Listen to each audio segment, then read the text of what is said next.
ঈদ যাত্রায় 6 দিনে যমুনা সেতু দিয়ে 2,55,220টি যানবাহন পারাপার হয়েছে।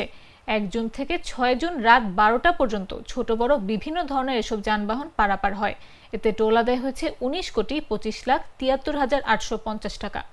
এটিকে বৃহস্পতিবার সেতু দিয়ে সর্বোচ্চ সংখ্যক 64,283টি যানবাহন পারাপার হয়, যা সেতুর চালু হওয়ার পর সর্বোচ্চ সেতু দিয়ে যানবাহন পারাপার হয়। যমুনা সেতু কর্তৃপক্ষ জানায়, 1 জুন যমুনা সেতুর ওপর দিয়ে 27,173টি যানবাহন পারাপার হয়েছে। এতে টোল আদায় হয়েছে 2,59,27,850 টাকা। এর মধ্যে উত্তরবঙ্গগামী 13,868টি যানবাহন পারাপার হয়।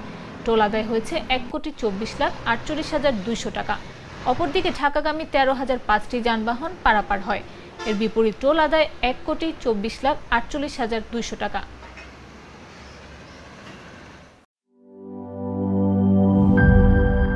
একনল অ্যাডভান্সড হাইজিন সোপ, এবার জীবাণু ধুলাবালি ঘাম ক্লিন বোল্ড।